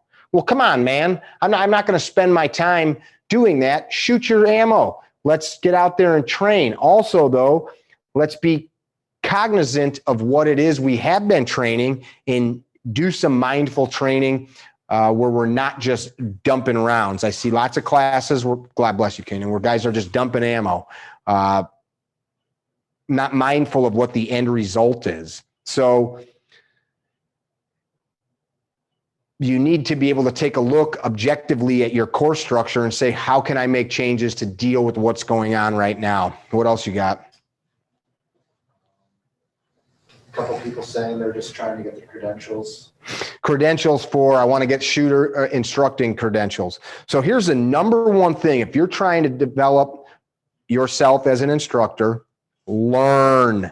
So don't just, the goal is not, I want to go get this 5 or 3 or 2 letter thing. The goal is, I want to be so good at the manipulation, the craft of the gun, that when I go do that instructor cert, yes, I'm going to learn new things. Yes, I'm going to have to follow their stuff, but I'm going to be the best student in that class because I've already done my homework. It's a formality. So that's really easy too. If you go take 2, 3, 4, 5 shooting classes from good dudes and dedicate yourself to learning that stuff. I'm not talking about learning like how to shoot with night vision. I'm talking awesome fundamentals of marksmanship, which is all shooting is. The best guys in the world from the greatest warfighting units, their classes, they teach you basic firearm manipulations.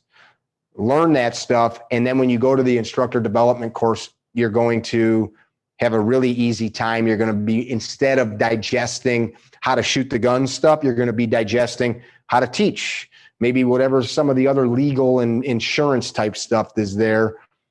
Set yourself up for success like that. What else you got? Similar to that question, Daniel is wondering, after he completes the course, does he get any sort of credentials?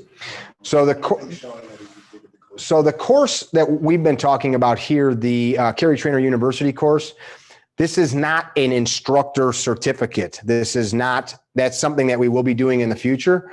This is, I also don't want people to chase certificates. This is a course to help you develop you as a shooter, as a teacher, as a business owner. It's a course to help you develop your skills as a marketer, as a salesperson, as we talk to you about how to film videos. We talk to you about how to do sound, like, do you need a wireless mic like this? I don't know. Maybe. Do you need lights like, all these lights that are around me? Do you need these? I don't know. We talk about all that stuff. So could I print you a certificate and tell you, yeah, man, I'm going to send you a certificate? Sure. We'll send you a certificate, but don't chase the certificate. It's chase the knowledge. Hope that answered the question, because that knowledge is what's going to lead to success. In truth be told, the reason that I'm so vehement about this is all of those certificates don't mean dick. They really don't. The knowledge and your ability to pass it on is what's important. I know 100 guys or gals with these certificates that I would not have teach somebody how to unload a gun. No joke. Keep going. There's some concerns over how they could secure range that allow them to teach drawing from the holster and things along that. Sure. So question, how do I secure a range that they'll let you do your stuff? That's hard. And I talk about that in the program. It took me, I've got a spreadsheet now of ranges across the country. It took me doing, so success begets success, right? Mindset, excellence, ethos. Success begets more success. Fear begets more fear. Laziness begets more laziness, etc. The same thing that you would apply to becoming a good shooter is the same thing that you would apply to becoming a fit adult. It's the same thing you would apply to being financially independent. It's the same thing you would apply to learning anything. So if we're going to get good at getting into these ranges, it takes all these same processes that I've been talking about. I might be told no a bunch, but I tell you what, when you've created a curriculum, you've figured out how to present yourself in a responsible, in a legal, in a moral manner to people, you're going to find it's a lot easier. This is the stuff that we've been passing on in this program. That's a challenge, but how do you overcome it? You overcome it by doing all of these things A to Z, that you create yourself into this product that exudes excellence, that ranges are going to say, yeah, you know what? We'll give you a shot. Does every range that I ever call say, come on down? Nope. But after coming up with ways to overcome their objections, with phrasing things a certain way, with sending an email a certain way, I figured out where no became less frequently, and now I pick and choose. So that's some of the stuff that we pass on. That is a big deal, though. Rightly so. These people have seen so many yahoos show up there, shoot over berms. People get shot, self-inflicted gunshot wounds, or one student shooting another, all kinds of craziness like that. You have to be able to pass on information to the range that validates your ability to run a safe class. What else you got? Challenges with instructor saturation in a geographic area. Challenges with instructor saturation in the geographic area. I touched on this earlier. That's huge. I mean, in Chicagoland here where I'm at, there's instructors everywhere. Most of them exude mediocrity. You have to demand so much from yourself if you want to excel at anything, though. I've worked in jobs that were sales oriented. The best sales guys knew the products inside and out, showed up with a clean pressed shirt, had their tie straight, etc. The people that kick ass at the gym are the people that are there on time or early every day, getting it done. It's about excellence. There's no gimmicks. There's no give me. There's no easy solution to any of this. And this is like the challenge. I sit and listen to people on these different Facebook groups and in threads, and they're looking, it's the same guy that puts the comp on his pistol or puts the magwell on there because he's trying to find an edge. Nothing wrong with a comp, nothing wrong with a magwell, but those things don't trump fundamentally flawed technique. What we're talking about is developing solid technique. What else you got? Are you guys that want information, don't forget about the calendar, that want to talk. Ken has some concerns about social media restrictions and shadow banning.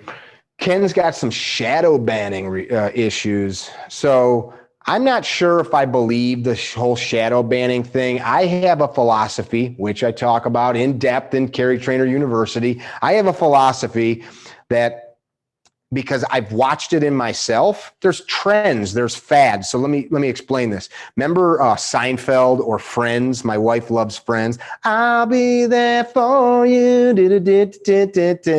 Seinfeld, right? Why can't I just tell you this without making sound effects? I'm not even drinking. But these shows were Cheers. They were huge shows. And then what? They ended. Why? Because people get bored with stuff. You got to create something new. So oftentimes there's people that are like, I'm shadow banned. My material's not exciting anymore. Are there algorithms? Yep, there totally are algorithms. But no matter who you are, what you're putting out there, it has to provide some value. And in our social media segment, I talk about this. The value has to be either funny, sexy, informational, sensational, right? Funny, ha, ha, ha, look at that. That cat has a tutu on. Sexy, holy shit, that's sexy. Informational, well, I didn't know that. I'm glad that I learned that. Or sensational, good God, did you hear that? Right? This is stuff that we humans are attracted to. It could be horrific. Oh God, look at this accident scene, or this animal ate this other one's head off. You don't watch stuff that provides you none of those things. You don't watch that stuff. So is there shadow banning? I don't know. I think for the most part, people just put out content that's dumb and people don't want to look at it. Hey, look, I took a picture of my water bottle. It's a great water bottle from CCW Safe, but you don't want to look at a picture of a water bottle, do you? Now, I was butt ass naked and I was just holding this water bottle in front of my junk. Even though some of you would think that's weird, you'd look at it and be like, ha, ha, that guy's an idiot, right? Same water bottle, but now there's a naked guy hiding his junk behind it. I'm not suggesting that you do that with the water bottle, but that's like, a complete disparity with the same object in a different photo. What else you got? Some questions on if they should increase their pricing based off their competitors.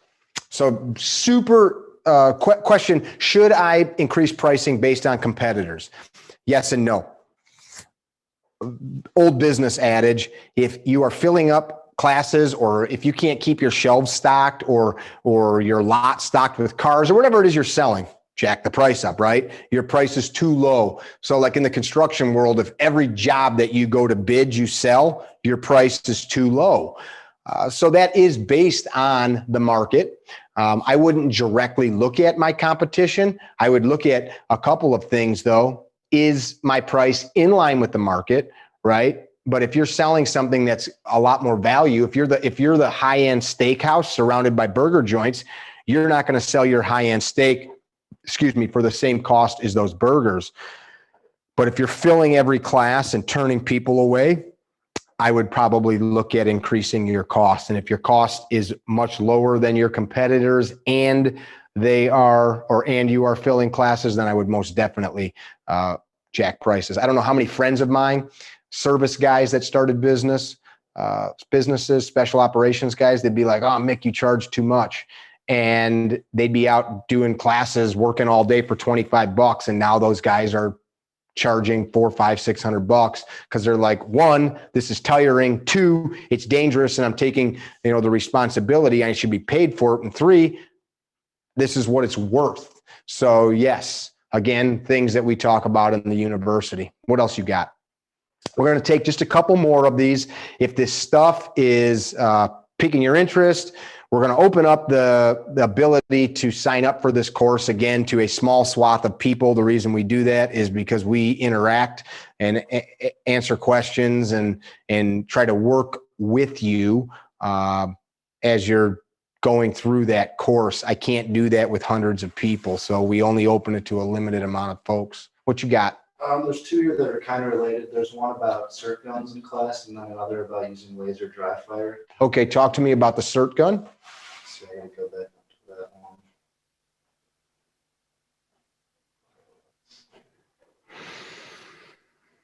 What's your take on CERT pistol training or simulators to address the ammo issues? The other question was laser dry fire for ammo issues. Okay, so two questions. One is, do I like CERT guns to address dry fire concerns, or like laser fired, cool fire type devices because of ammunition problems?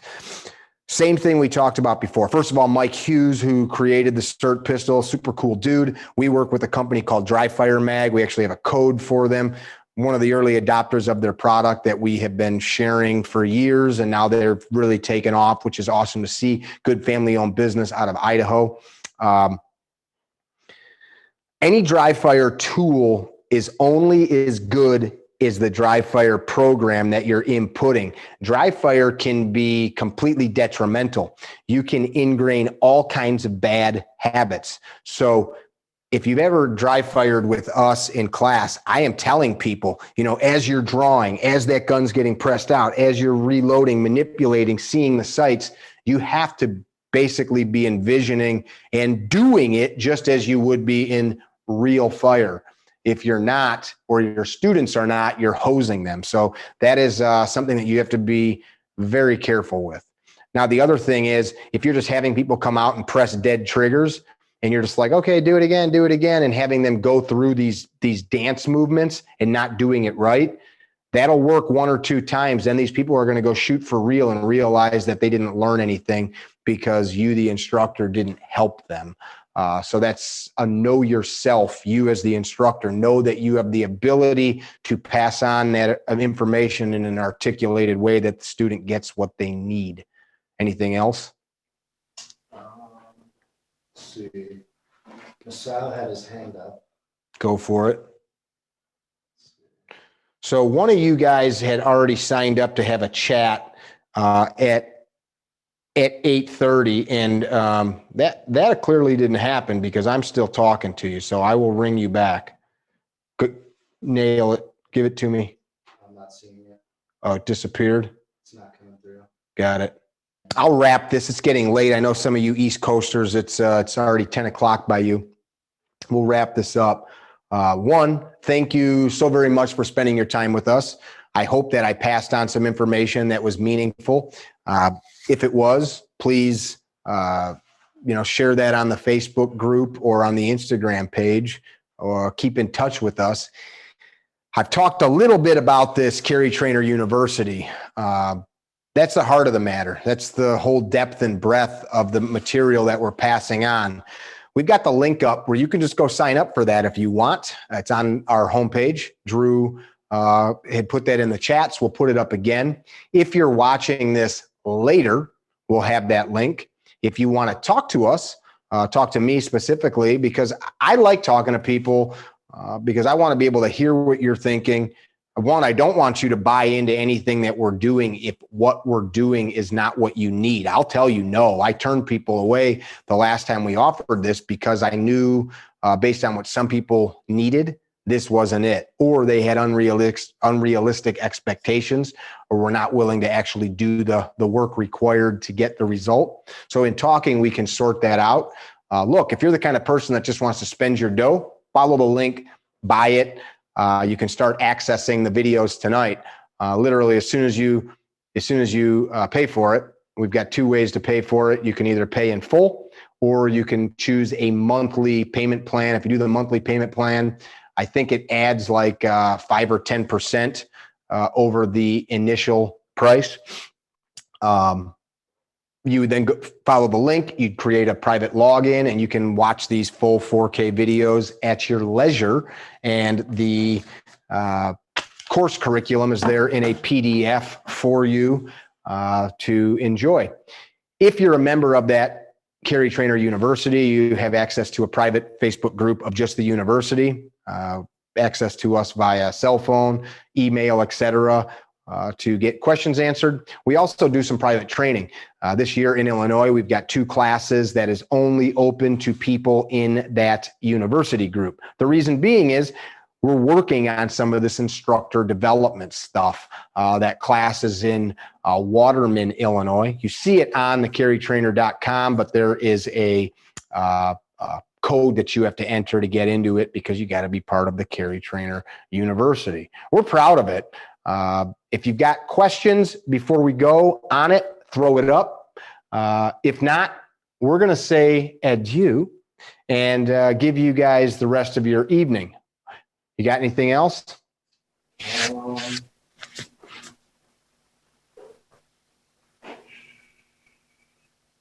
I thought there was one more I saw. Can I get certified through any of your courses? Well, what is it? So the question is, can you get certified through any of our courses? What is it that you want to be certified in? I can certify you in the art of dick jokes. I most definitely can certify you in selecting fine IPAs from local brew houses. There's a lot of things I can certify you in, but there are some certifications that we can help you with, yes, but it depends on what it is you're looking for and why. To become an instructor that can operate a business successfully, there is nobody that can hand you a piece of paper to do that. Nobody. That's a fact. I know people that have worked for the air marshals, the FBI, for the biggest academies in the country, and they can't make $5 teaching. There is no piece of paper that gives you that. I think that was it. That was it? Where do I sign up for the beer certification? Beer certification requires you to go to my OnlyFans page. I screwed up that joke.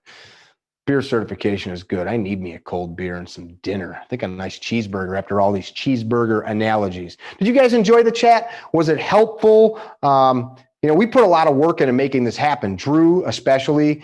I got to also tell you guys. So, I know we worked through an email campaign. A guy that knows a lot more about this stuff than me put that together. I know for some of you, it's annoying.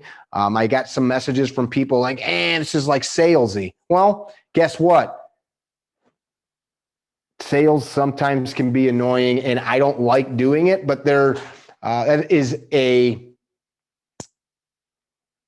necessary evil, I guess. I appreciate you putting up with that, knowing what the end result is, access to each other and us passing on ideas to each other. So thank you for not, running away because of that. And those are the things that I want to pass on to you through the university is how do you do this stuff? I mean, if you want to do a webinar and get 100+ people to listen to you chatting about products that you have to sell, that's all the stuff that we talk about.